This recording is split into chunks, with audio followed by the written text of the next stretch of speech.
Let's face it, financial planning can be boring and stressful. Thankfully, Financial Advisor On Call has changed all that. We created a platform where you can get convenient access to a whole team of financial professionals without paying expensive commissions or asset fees. Think of telemedicine applied to financial services. Let us help make your life easier today. Don't delay, your future awaits. Welcome to Covering Your Six, where we explore how to pursue a better and more meaningful life by focusing on the 6 F's of faith, family, friends, fitness, finance, and fun.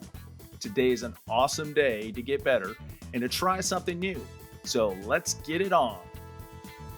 So Tim, we came out with the first couple of episodes and I'm already learning, man. I'm already getting better at this. There's no microphone covering up my entire face. I preferred it that way, so I don't know. The audience probably will too. We'll hear back from them, and I'm sure that I'll be validated in that thought. Well, I didn't put a whole lot into the idea of even having video, but I guess, the stats show that a lot of people watch us on video. So you got to look pretty for them and learn how to do this. So yeah, I'm much better looking in the audio format. So there you go. Yep. I've always told you got a face for radio, man. Face made for radio, baby. That's right. Well, that's right. Hey, we got a really dorky guest on today. Yeah. Really, really powerful message from a dorky guest. Yeah, this guy's a little strange. Not sure people are going to like him or not. We'll see what happens. We're going out on a limb here with this one. So do you want to announce the guest or do you want me to do it? I could do it. All right, everybody. Hold on. It's Here me. we go. Woo-hoo! Drum roll. Oh, I already gave it away. Sorry. Go ahead. All right. So, hey, everybody, Tim is our guest today.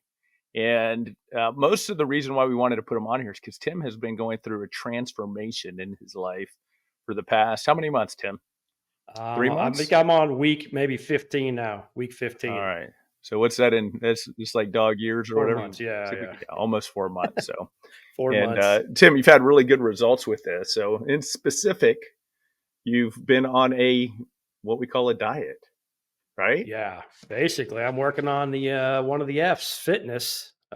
Definitely one of the ones that I slacked on and let go. So that's the one I'm working on right now. Now, what I got to tell you, number one, I'm going to tease everybody. You've had really good results, but what I've noticed since you've gone on the diet is that just mentally, I mean, dude, you've been hitting it, man. I mean, you just seem like you're happier. It seems like you're thinking quicker on your feet. It just seems like you're better off overall. So is that accurate? Would you say? I'm doing what? Huh? Yeah. No.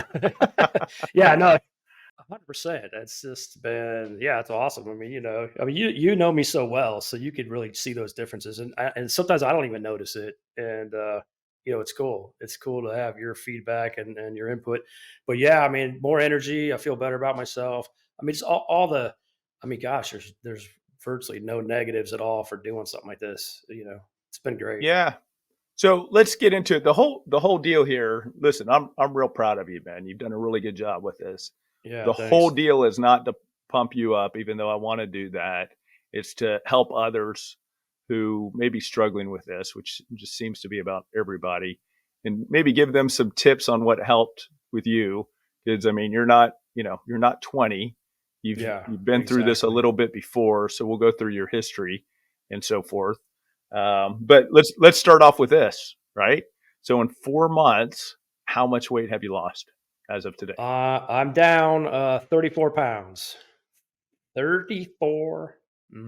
34 pounds. Okay, what percentage? What body fat is that? Let's put you, on that one show, The Biggest Loser.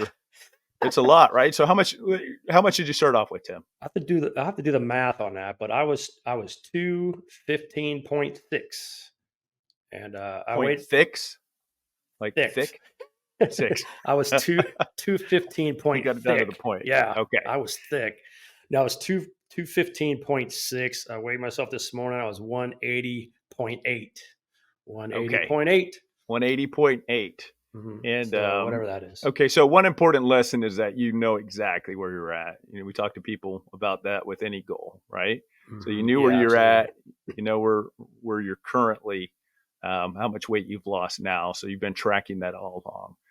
But let's ask the second biggest question, because this is a hot topic. I actually saw it on the business Hmm. station now. So you've lost all this weight. What kind of weight loss drug have you been using? Actually, I've not been using any, that's what's amazing. So I haven't been taking it. The only thing I've been taking supplement wise, a few vitamins and some protein powder because So I've built no muscle. this Yeah. Zimic or what, I can't even pronounce it. I don't know how they come up with these names. I want that No. to be in my next life, man. I want to be the one that comes up with the names of these drugs, because I know they're meaningless and people get paid a lot of money for that. But It's an art form. So my plan though on drug, like once I get stuck at a plateau, then I'm gonna go old school and start smoking crack. So you're not doing that now. All right. So I guess here's my point. And first of all, we're not dietitians. Believe me, we're not professionals at this at all. So no. anybody listening, you take what we're saying with a, it's a non-scientific, non-doctor. But you know what? That may be a good thing, because some of this, I think, is just common sense. Yeah, I saw exactly. this. It strikes me. Look, we all have these issues, but what's amazing is, let's face it, everyone's a lot fatter now, a lot more obese, Oh yeah. a lot of reasons why. But what strikes me is that, there are chemicals that are in our food that they put in, and some of them are banned, in other countries, and so forth. And those chemicals, I know, especially with like testosterone with men and all the estrogen pumped into cows, a lot of those foods that are out there, especially the ones that are more affordable, make us fat. So we got all these drugs that are making us fat, and now we got drugs that they want to give us to make us skinny. And by the way, there's some huge side effects that I've seen with some of these other drugs. So I don't know, man. Maybe someone can, maybe someone who's educated in this area can prove me wrong, or tell me something. But I'm old school with, it's just basic math, right? It's how much you put in and how many calories you burn. Yeah, yeah. That's the difference. Like this time, usually I would get, I'm kind of the all in guy where it's like, okay, I'm going to count my calories. I'm going to get those like, urine dipsticks to make sure I'm in ketosis and lose it, burning fat and blah, blah, and on some kind of program or whatever and just going crazy. That's one of the main differences this time was just, you know what? I know what to do. Hey, here's a big shock. Stop drinking a bunch of Coke every day. That's, it's like My those type gosh, of yeah, things. right. Uh, and I was looking, a lot of this is from input from you and some different, different people too. It's like, uh, I was just in my mind, it's a long term change, a lifestyle change. I try not to call it even a diet. It's just, eat what you think is right and cut out the garbage, exercise some. And then that's what I've been doing. And I don't really plan my meals out. I do pack my lunch every day and, try to eat right, but I'm not sitting there following some plan right now. I probably will soon when I start to hit a plateau and want to start building more muscle and changing the composition a little bit more. Then, once I slow down or get a little stuck, but for me, it's a long term change, and it's a lot more sustainable. Yeah, and so there was a lot of, how I wanted to determine it here. It's more of a mental thing than it is a physical thing. And that show that was on TV with The Biggest Loser, that they had, which was a great show. I'm sure it took a lot to produce that, because they had to follow people over a long time. But there was always some kind of mental challenge that people had to go through, some kind of, mindset shift.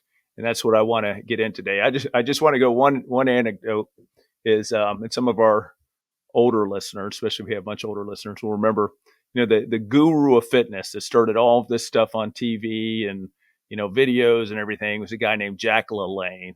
And if you Yeah. go look at him, I mean, this dude was like, I mean, I think he died. He was close to like 100 or something like that. But he's the one that would like swim across the, the, what is it, the river in New York? I can't think of it right now, but Yeah. he'd The have like, Hudson, the Hudson River. Yeah. he'd swim across the Hudson with like, 20 boats, Right. Yeah. strapped Yeah. to his back with a big rope and stuff. And he would do all these amazing feats. And he was on TV, I think back in the 50s and maybe 60s. But I saw him one time. I was at a conference and he was the featured speaker.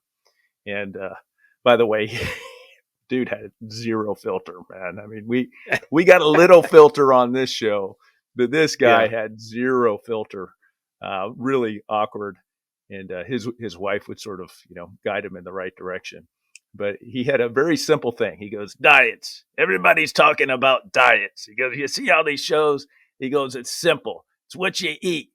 And he goes, and if you don't know what to eat, it's very simple. He goes, you put food in your mouth, and if it tastes good, you spit it out. Yeah. Yeah. If you follow that, you probably will lose weight. That makes total sense.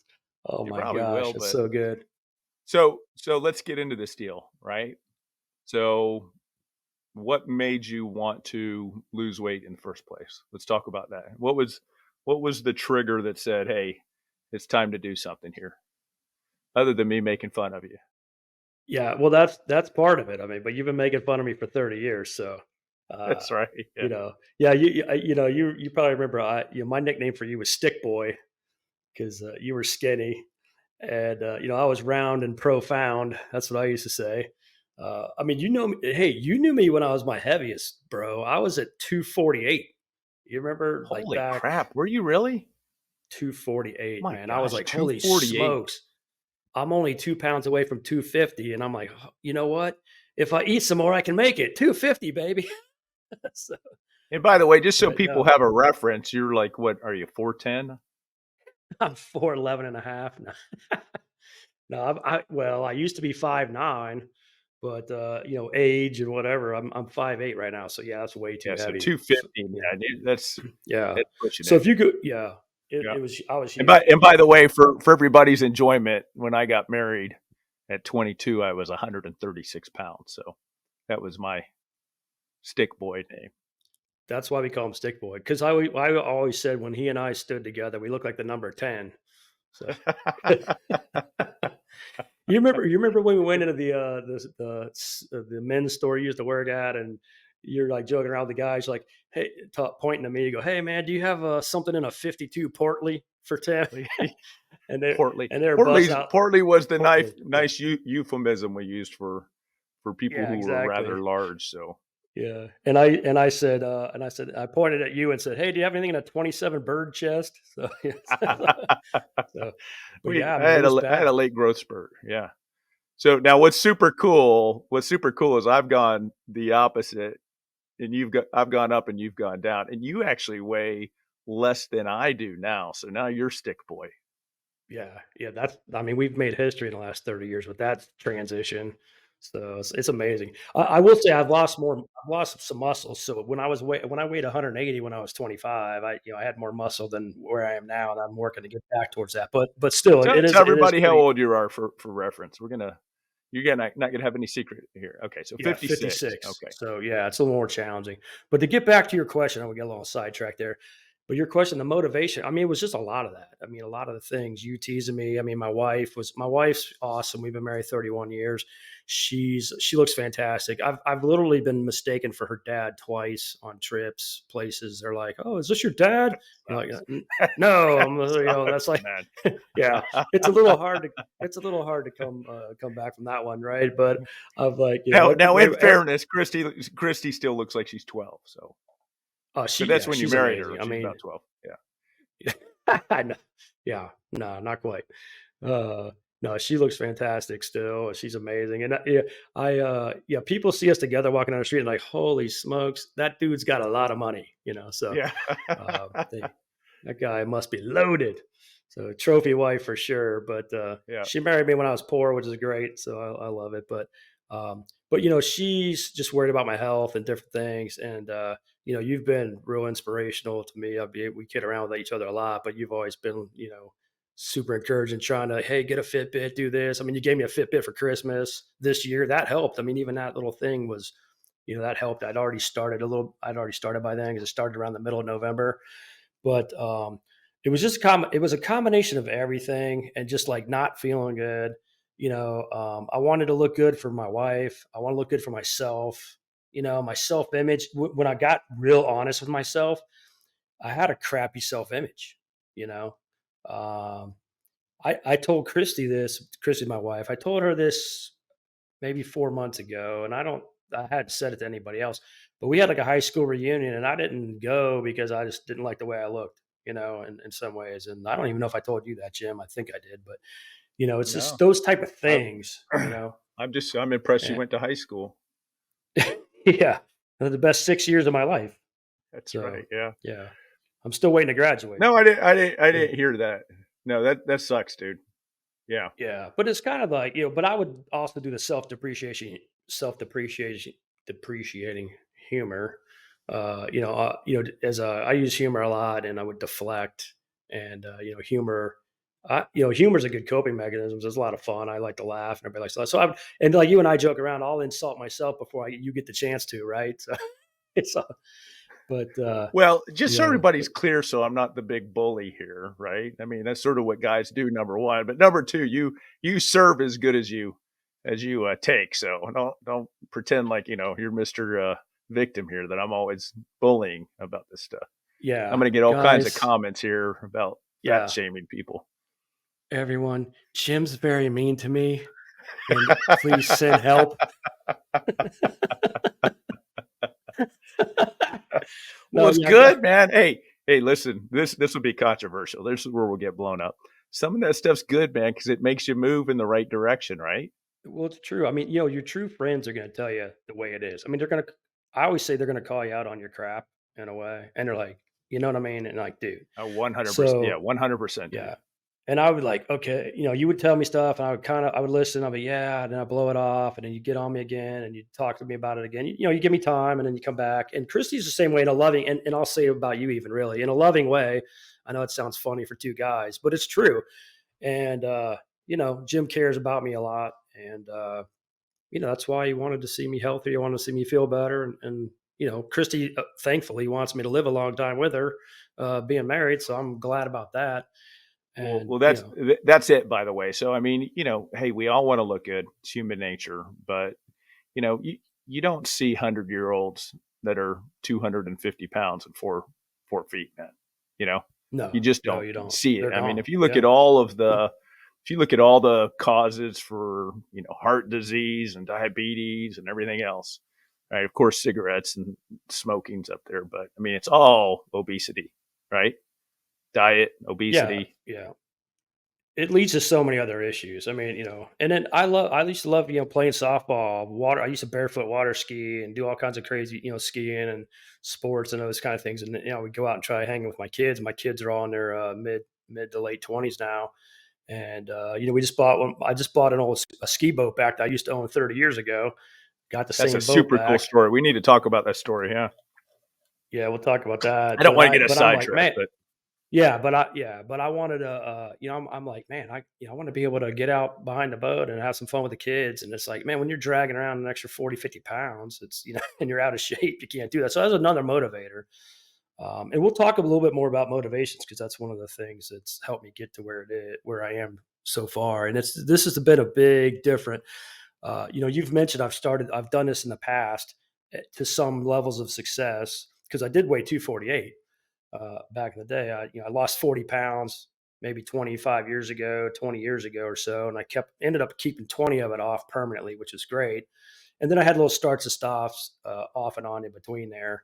Um, you know, so, but I knew I had to do it a little bit different way this time, and to go for the longer term. We talked about this just a little bit earlier, and so, yeah, so that's let's where we're let's at. get into that for people, because there's a couple techniques, but let's just summarize the motivation, right? So if you listen to Tony Robbins, it's going back to like 30 years ago with his tapes.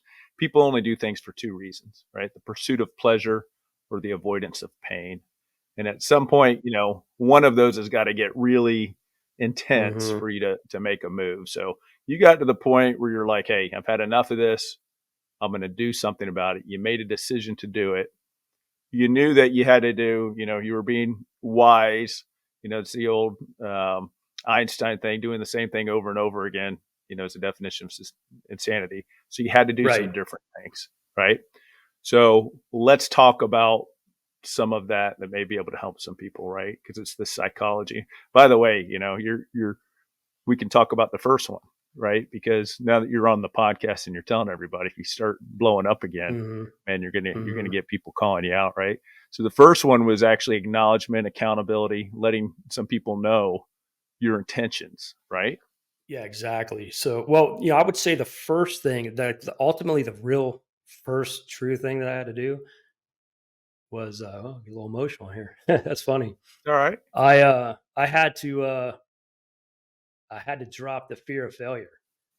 Yeah. Yeah. Because I consider myself a brave dude. I used to be a cop and all this other stuff, right? So I'm like, things like this, but I didn't want to let myself down again. I want to let Christy down. With you start and stop and start and stop, or you already have some success and then you let circumstances or whatever derail you, and then Yep. you get these setbacks, and you know what? If you never try and you never start, you can never fail, right? Yeah.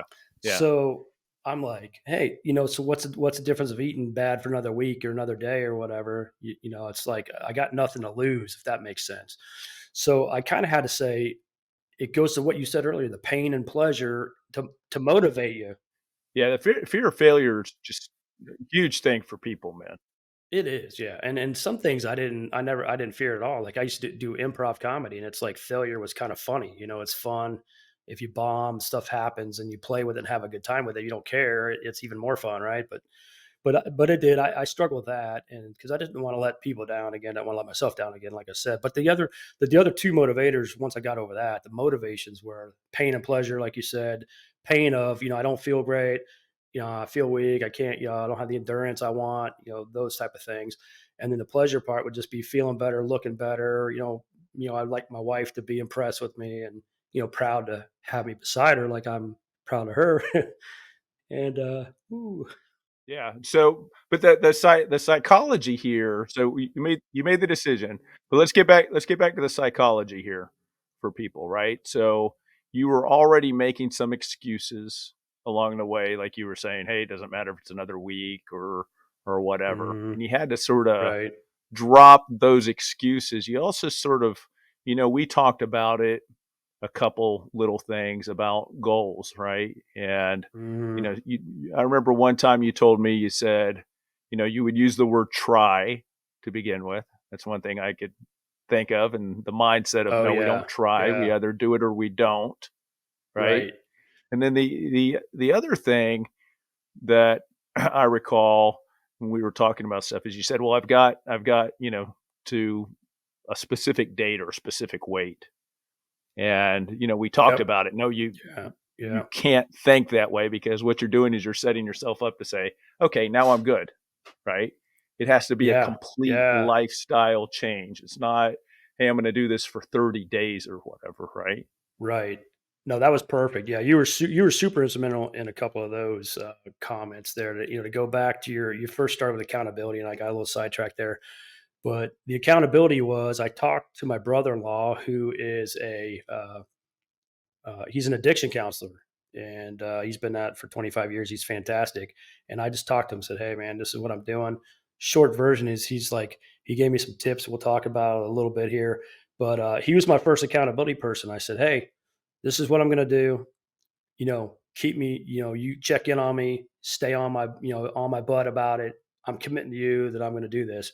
And he goes, "That's awesome." He goes, "You need to call a couple other people or do whatever." So I called you next and said, "Hey, Jim, this is what I'm doing.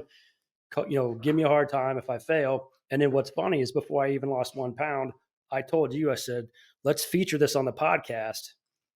Remember? Yeah, exactly. Yeah. And I'm like, I kind of didn't want to say that, I'm like, but then I knew if I did, then I'd have to own that, right? So I did that, and then I called my buddy Jason, my one best friend's Jason, and those are the three, those you, Jason, and my brother-in-law Ricky were the main ones. I didn't even tell Christy really because she's heard it so many times. Different things happen, so I was just like, oh, it's just show and tell time now, not tell and not do anything time. So that's what I did. So Um, I think that's important for, let me just jump in here for our listeners, right? So whether it's weight, whether it's starting a business, whether it's, anything you're doing in life, declare it, right? You own it. mhm. But the big thing is accountability, and people hate accountability, and they always think, well, I'm going to be the boss because I don't want to be accountable to anybody. Well, you're always accountable to someone, number one, regardless of Yep. who you are. That's Maybe, right. it may be your customers you're accountable to. But even, a good technique, even, you'll see a lot of small business owners actually will have like groups they go to and have accountability groups. It's real important for us to be accountable to people, right? To declare what we're doing and then have somebody call us. Like you said, a good friend's going to call you out on stuff and say, that's bullshit, man. This is, you Yeah. said you were going to do this. I'm going to help you do this. So, stop making excuses. Exactly. And I gave you permission to do that. You already kind of had it because we're close enough friends, but I even specifically said, "Hey, you got my permission to like ride me, and keep me honest because I want to change and I need to change for all those reasons." And so that was huge because it was like, okay, I know that everyone's going to be checking in on me if I start slacking. So I'm just going to go start doing it and just going. And then you mentioned a little bit earlier goals. That was the big thing. I mean, my main goal, my main ultimate first goal was to get down to 180 pounds with some muscle tone, this year in 2024. And, my first, like, I'll call it a milestone was to get under 200 pounds. Cause to me, I'm thinking get under that 200 number, keep that as a ceiling, like never go across it again. And, those were a couple of those milestone motivators for me. I'm only a pound away from my 180 goal, which you and I talked about. We set that for May of this year, but fortunately, I was able to move it up. So I got it right now. It's March 9th is my so that's about 10 days from now. So Yeah. that's where I'm at. I got about a pound or so to lose. And I've been putting a little bit of muscle on during that time too. So, the goals are huge. And what's funny is there were some other little miniature goals inside there I wasn't even thinking about, or milestones I'll call them, that really helped. So I was, I got down, I finally got to the 199.8 or something. I was like, oh my gosh, this is awesome. I'm under 200. This is so awesome. But I kept losing weight. And when I broke like 190, wasn't even thinking about 190 so much. I'm like, I broke 190. It was going to be my cheat day where I cheat a little bit, have a chocolates or a couple other little things. And I'm like, you know what? I ate pretty good for an extra week because I didn't want to go back over 190. So it's like those Yeah. are other little miniature motivators along the way. Just look for these little milestones and these little goals and stuff along the way. That was super helpful to me. So Tim, let's talk about that. Um, I think that's huge, right? So it's great to have little wins with any kind of endeavor.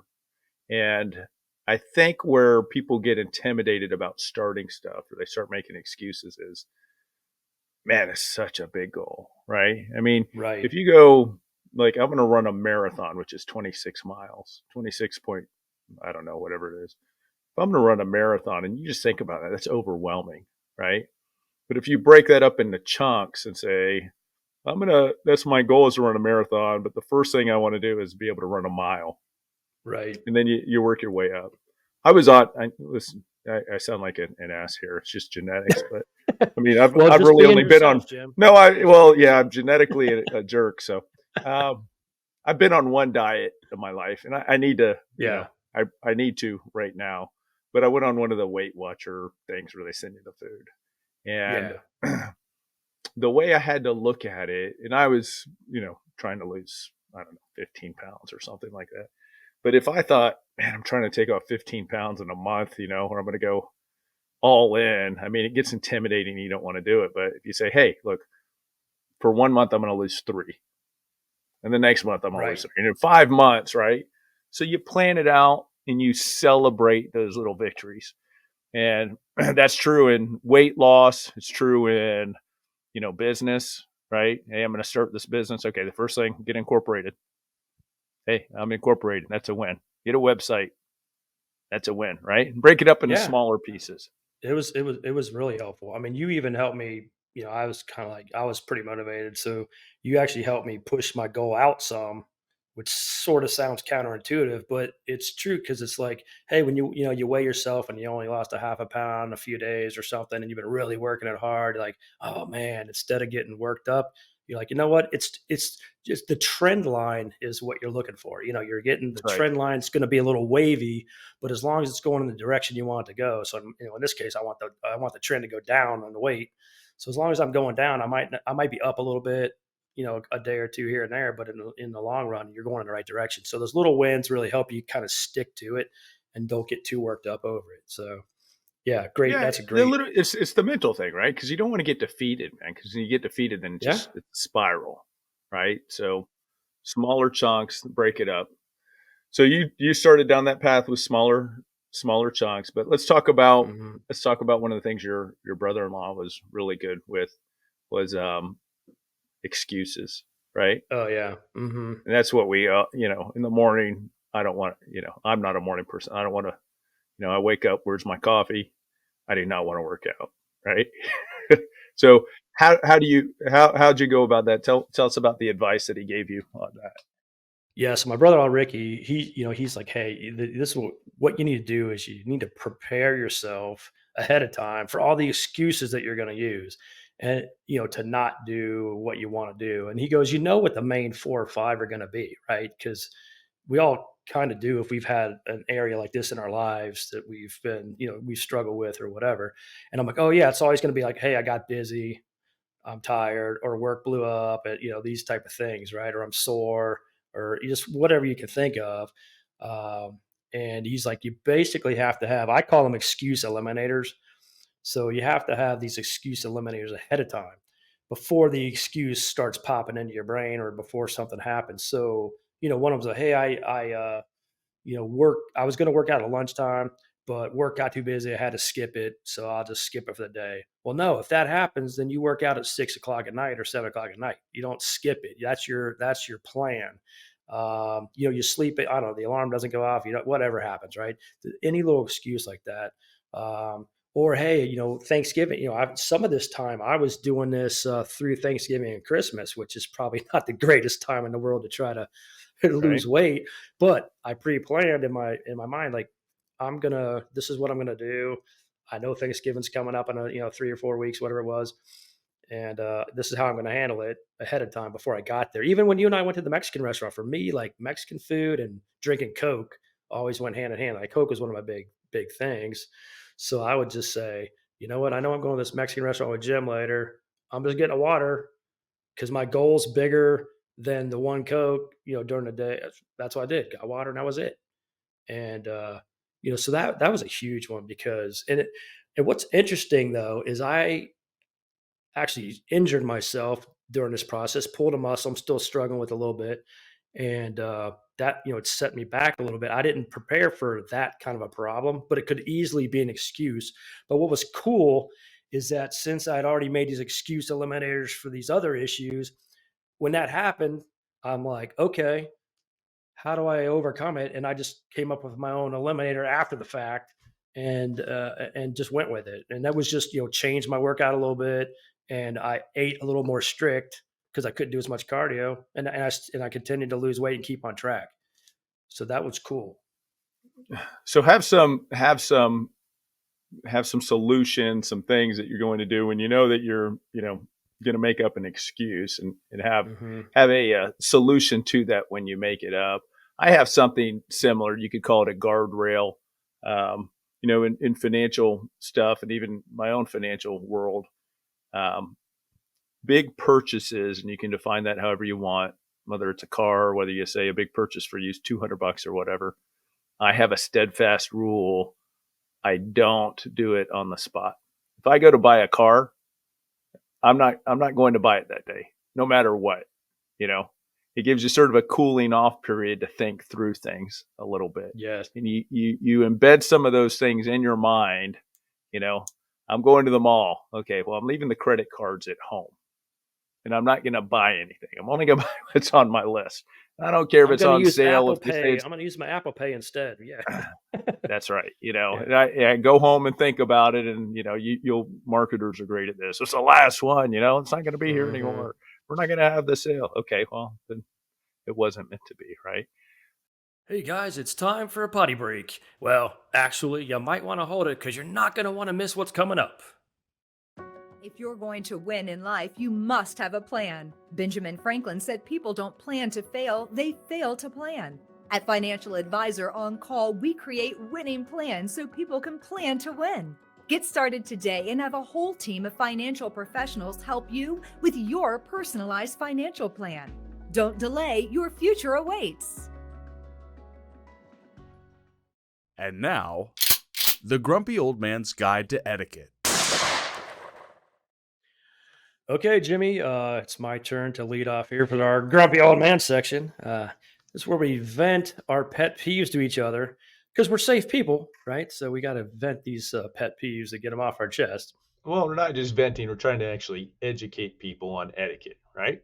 Well, that's true too. Yeah. So as long as we can change the world one goofball at a time, we'll be successful here. So all right, so guys, when you see somebody you haven't seen in a while, like, hey buddy, how's it going, man? And you shake hands, right? How you been? And then they're like, oh, I'm sick as a dog.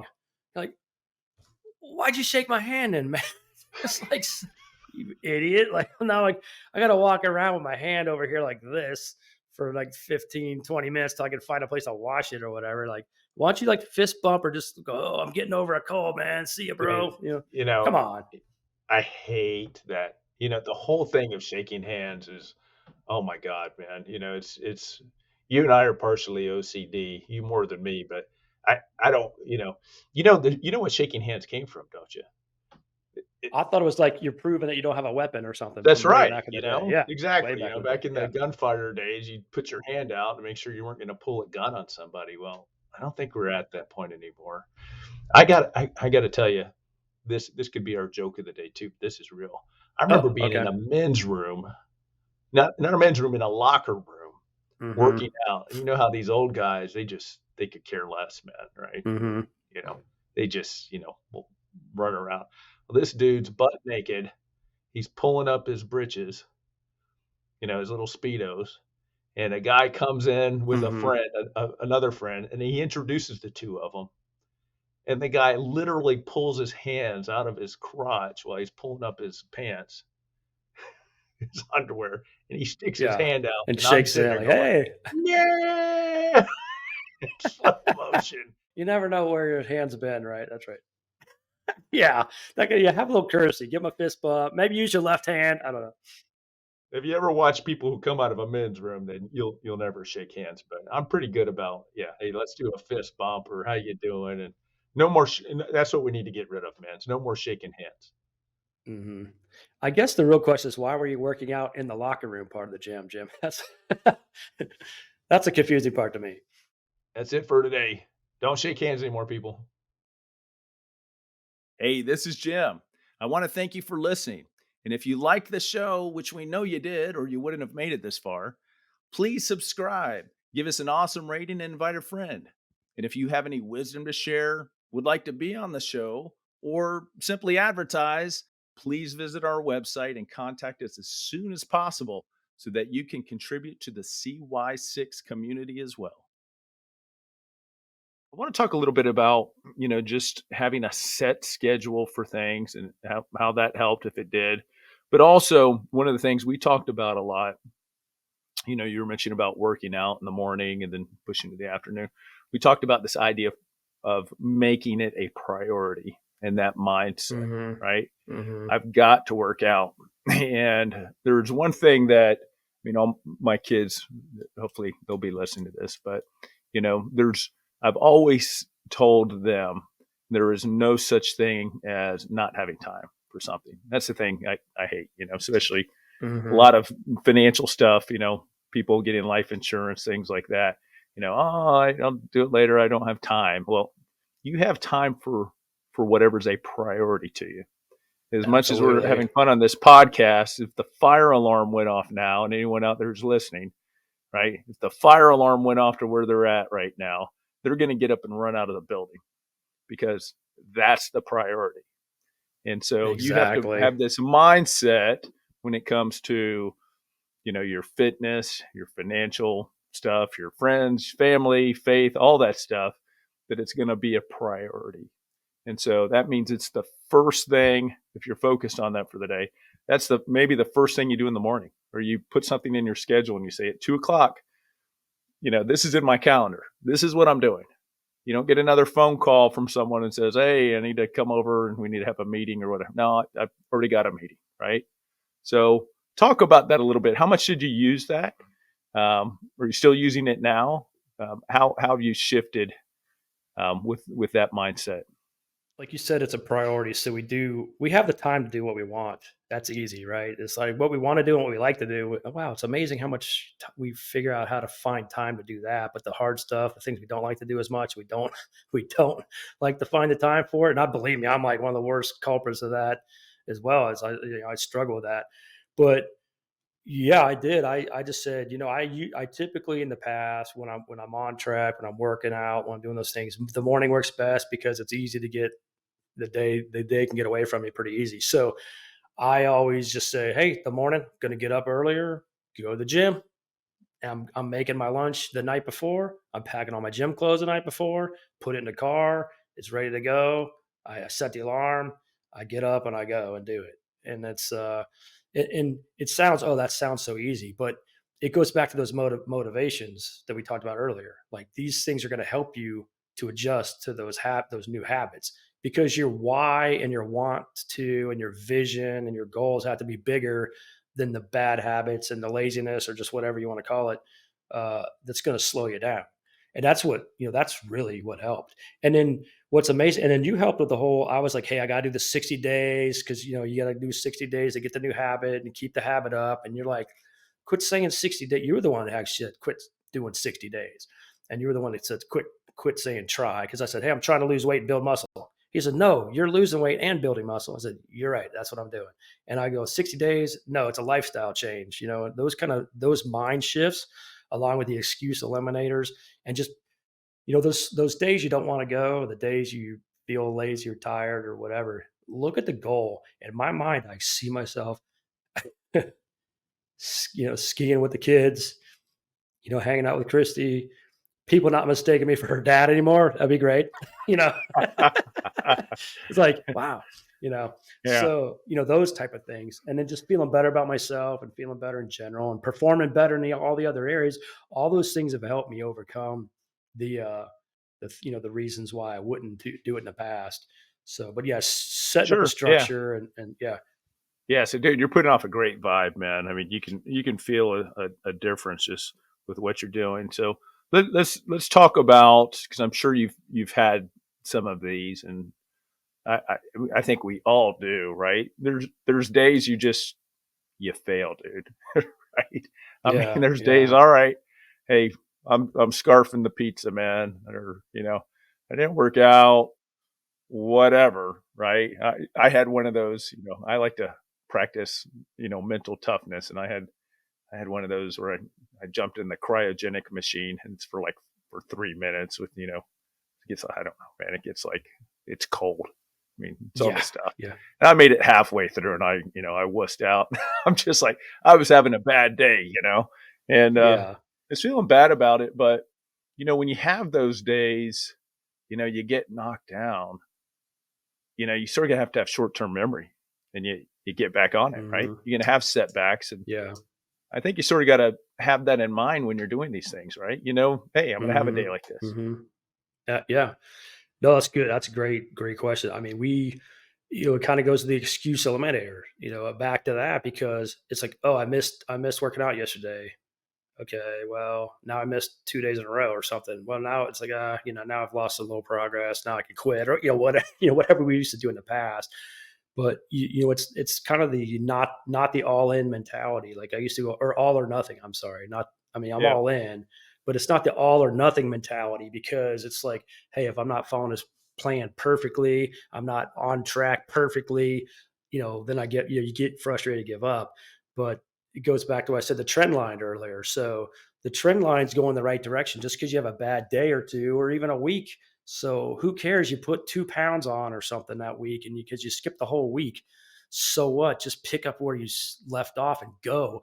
You don't have to go all the way back to where you started 4 or 5 months ago or 3 weeks ago, whatever it is. You know what I mean? If I have a bad week, instead of weighing 181, I might weigh 182 or 183. I'm not going to weigh 216 again, right? Yeah. So just Yeah. go, okay, all right, learn. That's the other thing my brother-in-law told me. You review like, hey, how'd that happen? How did I let that happen? What do I learn from that? apply it to the next time and go forward. And that was huge. That was another huge Yep. tip he gave me. I didn't start this program like, oh, this is the first time I've ever done this.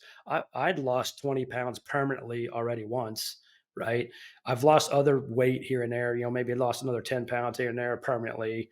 And I'd been making small changes along my life to get to this place. And he's like, go back and remember those successes, because you can build on those successes you've done in the past. So, I lost that 20 pounds. I lost 10 pounds. I'd cut way back on the Coke. I stopped buying it. I stopped having it at the house. I even stopped having it at the office. Those type of things. And then I use the replacement technique too, where I was replacing coffee, some of the Coke with coffee with a little bit of sugar and a little bit of cream in there, because, it's a nice replacement too. So it's like you're just giving up something, you can kind of replace it. And that kind of leads into replace your bad habits with good habits. That helps as well, replacing your bad with good. But I went back and listed like all of my successes I've had in this area in my past 30 years of my life or whatever, and go, I can do this. I know what to do. I've done it before, and just kind of pick back up and just go. So that'll really help. Yeah. I love that term. I think it's a perfect term, the trend line, right? So you're watching the trend, whether you're, getting out of debt, building savings, whether you're in business and you're, trying to build up your revenue, or any goal that you have, you have a trend line. And so you're going to go up and down in that trend line, and you're right. And I think for, so for some people it's all or nothing. And, some people are very, very hard on themselves, but I think you're spot on, man. Hey, you have a bad day. So what? Let's go. Let's look, see what we learned from it, move on. Right. That's the whole failure thing. Which, by the way, you mentioned the whole fear of failure, which I think say it, Jim. People. Yeah. And, that's one of the things you learn. Listen, you don't fail if you learn from it. Right. I mean, a lot of things that we do in business and everything else, we're successful at because, we failed before, right? Whether it's sports or anything. So that's John really good. There's a guy named John Maxwell wrote a book called Failing Forward. And it's pretty good too. Cause it's like, okay, you failed, but what'd you learn from it? What do you get out of it? How do you approach it a better way next time? So exactly. That's don't be afraid helpful. to fail, man. I got to tell you, I had a buddy in high school. I won't name him, but this dude was average. One buddy in high school. Best. Well, yeah. No, I actually had a bunch, man. I was most congenial in high school, just so you know. But okay. This one guy was average looking at best, and dude, he scored the prettiest girls like all the time. it was like, how is this guy doing this, man? And he just was. He was not afraid to fail, man. He'd go up, he'd ask 100 girls out, and a bunch of them would say no, but there'd be one or two of them that are like, yeah, I'm in, and just wasn't afraid. And he was so smooth. It's a numbers game. He got smooth because numbers game. Well, it's a number for all of us, right? But he would learn from all those things, but just not being afraid of the failure. Exactly. Yeah, he did that thing called systematic desensitization, where you just go out there and just get rejected, but bam, you're going to have the win. I mean, it was like Tanya in our podcast, the actress. I mean, she's going out for these roles against 2,000 other people, and she's sending these videos, she's getting rejected constantly, but then bam, she nails these nice roles. I mean, she just had a new series starting this week, I think, that she landed. Yeah, it's really good. Yeah. County Rescue. So you can't let failure define you, and you got to forgive yourself, and you got to learn from it and move on. And that's been a big help to me. You're right about that desensitization too, man. And it gets easier and easier. Remember, I had a job where I got promoted at a phone call center. And when you get promoted at a phone call center to be a supervisor, all that means is you get all the nasty calls all day, the ones that are being elevated, right? Yeah. And so you think it's a good thing. Like, hey, oh my Jim, God. Yeah. what? Congratulations. We want to promote you because you're so good. Yeah. You find out all day you're taking 40 calls of people that are pissed off, that are screaming at you, calling you dummy and, everything else. And man, I'd come home at first and I just want to, I'd go by the pound and find a dog to kick. And man, Right. we're going to get all kinds of politically incorrect letters from this stuff. But, you were like, I mean, just horrific, And then after doing that for a year or two, you just, man, you become desensitized to it. Right. And it's like, yeah, I know I'm a jerk. Yep. Yes. All right, sir. Yeah, I get it. I know my mama's ugly, whatever. It's like, all right, you want to Exactly. solve Yeah. your problem now? And you had to have that as a Right. You police want to officer. cut right. I mean, you had a lot more of that as a police officer, I'm sure. But Yeah. People usually aren't that excited to be in the back of your cruiser, so they're usually, somewhat vocal about it at times. So you're you're like, okay, yeah, you want to do that to my mom. I get it. I understand. yeah, I don't blame you. You know what? You're what, yeah, and all that kind of stuff. You're like, oh, you're gonna kick my butt. Okay, yeah. Well, you should have done that before yeah. we cuffed you, but whatever, like that kind of thing. Yeah. Let's Yeah. talk Now, about let's talk about man, God, if we could just tell some of yeah, the cop stories you've told before. Um, hey, that was let's before I talk was about. 248 pounds too. Yeah, I thought maybe Yeah. that's where you got to it, man. The old cop in the No. donut shop. But Yeah. let's talk about this idea of of just dominating whatever the issue is and burning the ships, right? Hmm. So we're not going to Yeah. go back to the lifestyle we had before. What have I been on you about lately? My clothing. Yeah, Getting rid of my right. fat clothes and getting rid of because he's been calling me Fetterman, the hoodie senator, or whatever, because I was wearing my hoodies and stuff. I have my jeans where I'm like cinched my belt up, and I look like I stole them off a homeless guy or something. But yeah, this is a skinnier shirt When here. you lose 15% of your body weight, I think I'm doing the math right, right? Then everything looks loose on you and looks different. But you know, Yeah.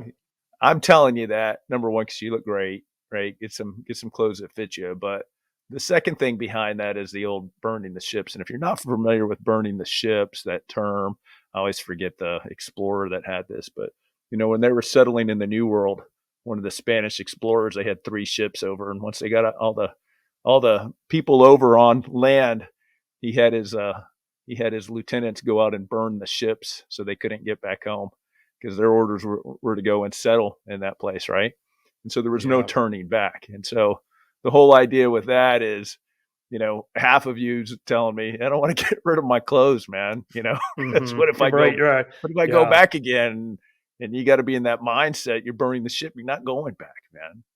Go drop them off somewhere. If you have you have all your fat clothes tucked away neatly in your closet, ready to go at any moment, that's going to make it easier to get back to that. And it kind of goes to my brother-in-law too. He used to say, because I said, "Hey, Ricky, man, I can't go over 200 pounds again. I can't do that." Right? He goes, yeah, you can." Yeah. What are you talking about? He goes, well, you can do it. And you can let yourself get there. He says, change your mind and say, I'm not going to go over 200. I don't want to go over 200. And then you list out your reasons why you don't want to in your mind, and it reinforces that, which is great. But the same thing with the clothes. It's like, you get rid of the clothes. I did cut my belt. I sent Jim a picture. I cut like 2.5 inches off of my belt and sent him that picture. Said, hey, burning the ships or whatever. I need to cut another 2 inches off, I think, right now, which is great. But I'll give, we'll put up a picture. I have all my fat clothes right now folded on the floor in my bedroom. I'm getting ready to donate them or whatever. I'm going through my closet right now. I'm down to 1 pair of shorts I can kind of fit in now. I have to go buy some shorts. Those Daisy Duke shorts that you have. Yeah, I'm breaking them out of retirement, man. They fit again. Yeah, I'm gonna have to shave my legs again. It's a whole thing. But yeah, but you know what? It's fun. Christy and I went clothes shopping a couple weekends ago, and I'm calling them my skinny jeans. I bought my skinny jeans. I didn't even look when I was looking at shirts and sweaters and stuff. I didn't even look in the extra larges. That's where I would always be at least. I went to large only. I'm like, I'm not even going to look there anymore, and I mean, there's probably a few things I could fit in, but I'm like, just, it's all kind of like you said. And it goes to that vision. If you have that vision of how your life's going to be, how you want to have it to be. And that's just that's in my mind, that's who I am now. I reinforced that in all these different ways and these different motivators. So And that's one of them. That's another thing that Ricky told me to do is like, just list every motivation you could think of, no matter how small it is. Like, look, I want to impress Jim, which sounds funny, not impress him, but make Jim proud of me in a way, which sounds weird as two guys being buddies, but it's been cool to get the affirmation from Jim. Even with Yeah, this, it's just like, and Jim's the guy who celebrates my success. We always celebrate each other's absolutely. successes, Absolutely. Right. and man, you need people like that in your life for sure. But it was Well, cool to I got to text. tell you, text. man, you've been inspiring me because I'm like, you know, it's funny. I think when men look in the mirror, they're like, damn, I look good. And then I see a picture Yeah, no matter and what I'm we like, look holy like, right? crap.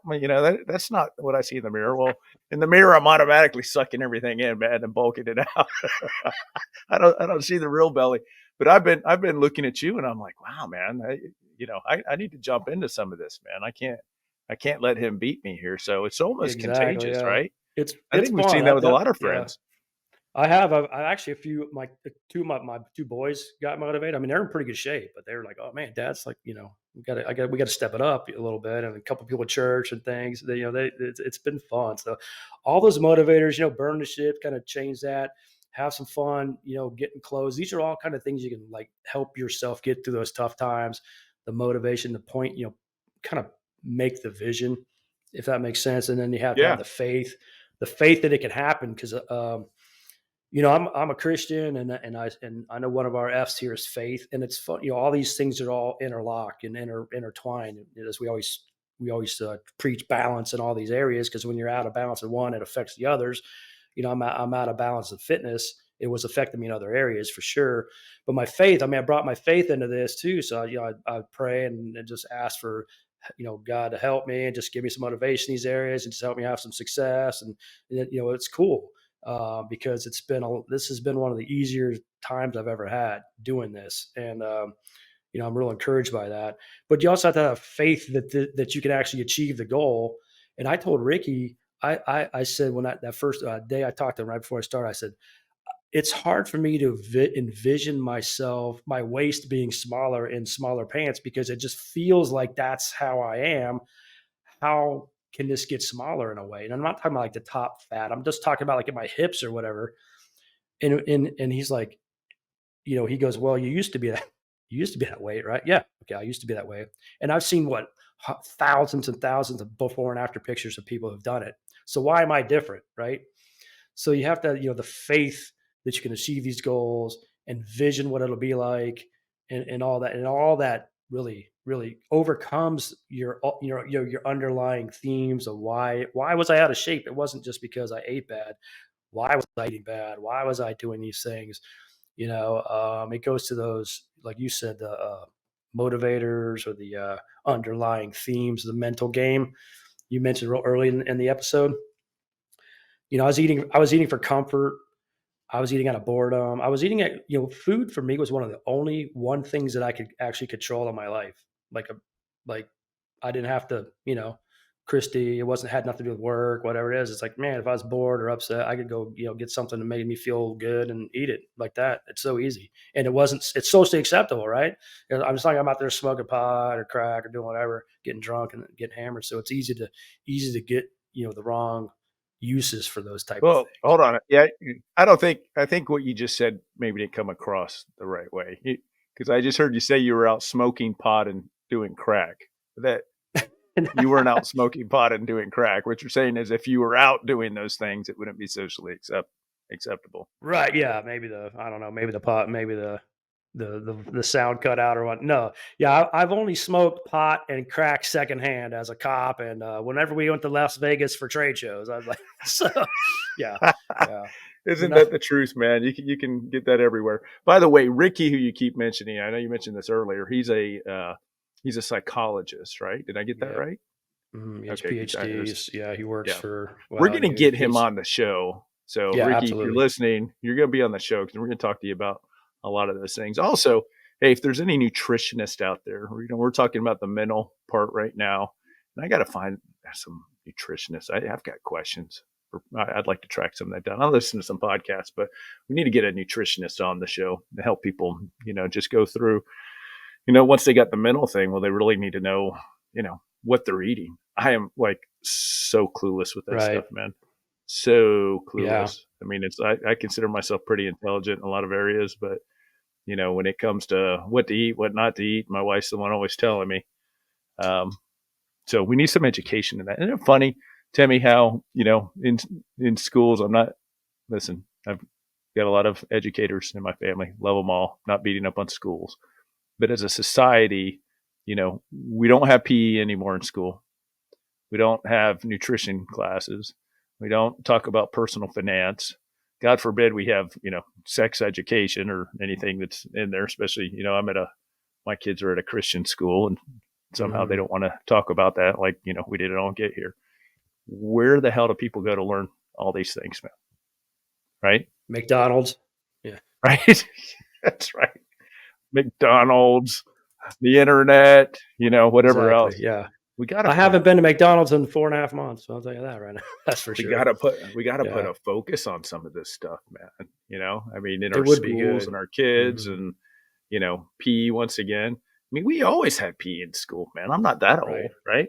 Right. I'll put in music appreciation in there too. I'm sure we'll get a lot of emails from all that stuff, but yeah, man. I'll tell you one thing, you're right. I mean, we don't, but ultimately you kind of know you can at least make positive, everybody knows enough to make some positive change in the right direction. It's like, okay, don't drink, don't drink sodas, bunch of sugary stuff, eat a bunch of donuts, chips, and all this other stuff. Like just start eating some fruits and vegetables, some chicken, cut out on some of that stuff, portion control. Everybody can do that today. Just start making moves forward. It's easier to make adjustments as you're moving than to start moving. So don't wait till everything's perfect. That's what I used to do. I got to get the right diet plan. I got to get this. I got to get the supplements. I got to do all this crap and track everything really good. And then, then it just, you're so obsessed with that stuff. It just makes small changes. Because when I started this, I had already been slowly, weaning off some things and slowly cutting back on some stuff. And to get, I've always said you're a wiener. I'm a big wiener. So. You've been weaning off of the food or some of the junk food. Yeah, but it's good. It's good. Just start doing some, take some small, you don't have to just do everything on Monday, right? It's like, oh, Monday, I'm doing everything perfectly. Just cut back on, don't stop eating after 8:00 at night or something. If that works for you, it's just a couple of things. The next week, add a little something else in and just kind of build up.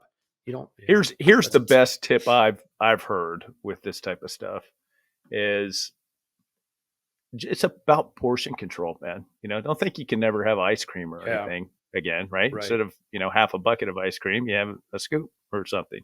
Right. That goes back to all or nothing thinking.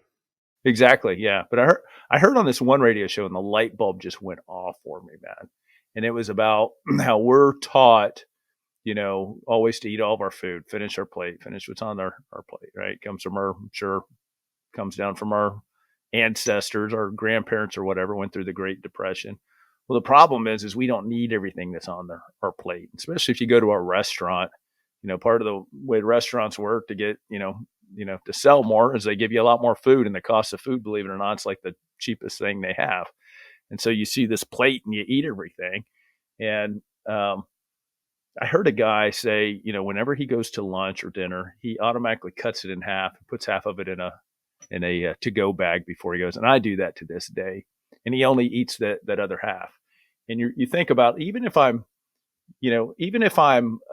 wasting this food, I'm wasting it one way or another because my body doesn't need it. So I'm either wasting it in my body or, even if I throw it out, I'm wasting it there. But I'd rather throw it out and waste it there for something that my body doesn't need. Right. So the light bulb just went on. It's a great strategy. Yeah. That kind of goes back to that. You have a plan for that before you go into the restaurant. That's sort of that prepare your plan, your excuse eliminator. Wow. Right. It's a good point. Yeah, it's perfect. And when I did that, when I did the one diet where they send you the food, I'll name the wrong company and we don't want to give away free plugs here, but when I did that thing, the thing that I realized, I'd have a dinner and I'd like open up, take it out of the package, and I'm like, where the hell's the food? Right? Like, my gosh, it's like this little portion. It's like I get that much caught in my teeth, man. Right?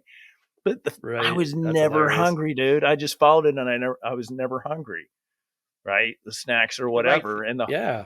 If you eat the right thing, is nutrient dense foods, it fills you up and you don't get as hungry. well, even some of it wasn't the right stuff. Some of it was, I think ice cream or whatever, but it was just such a small portion that, Hmm.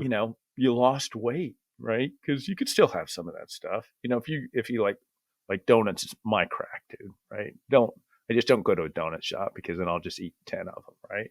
But you can Exactly. have a little bit of stuff, as a treat or whatever, but just not the portion. So that would be, I guess, my big thing. And then Timmy, we'll end it here. We're running out of time.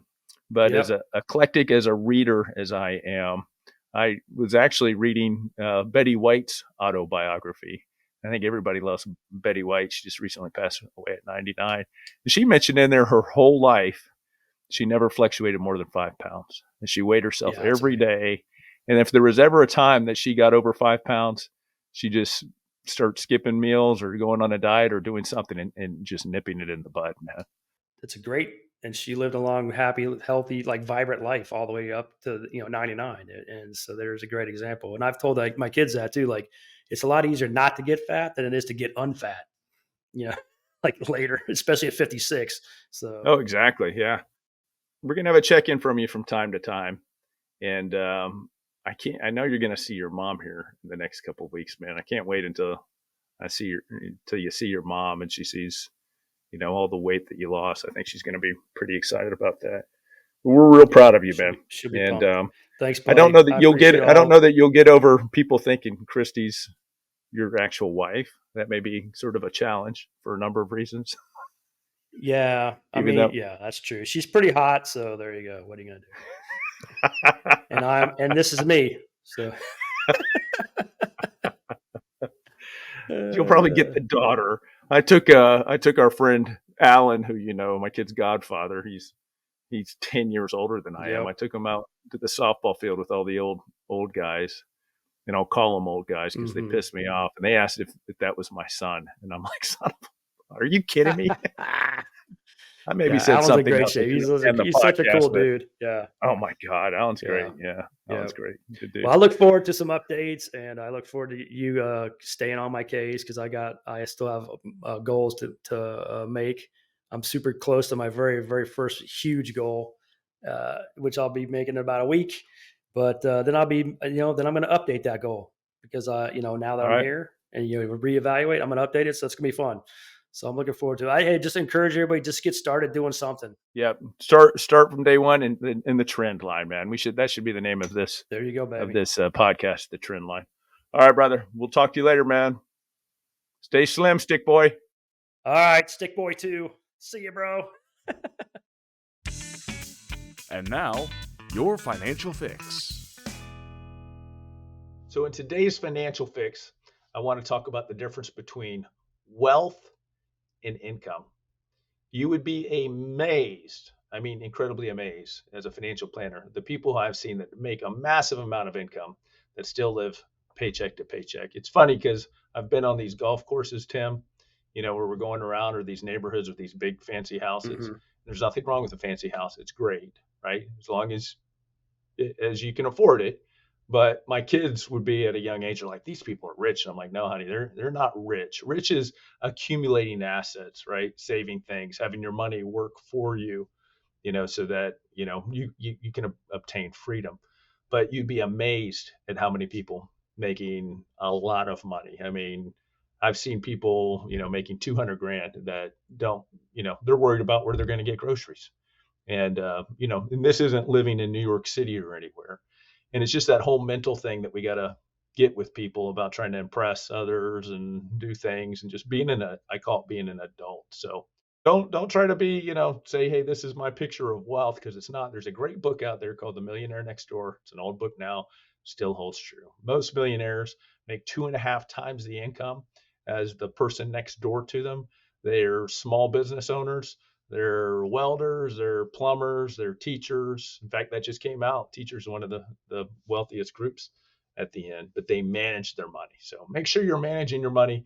Don't confuse wealth for income, because I've seen a lot of really stressed out, unhappy people that are making good money and seemingly have it together on the outside, but are miserable and really struggling on the inside.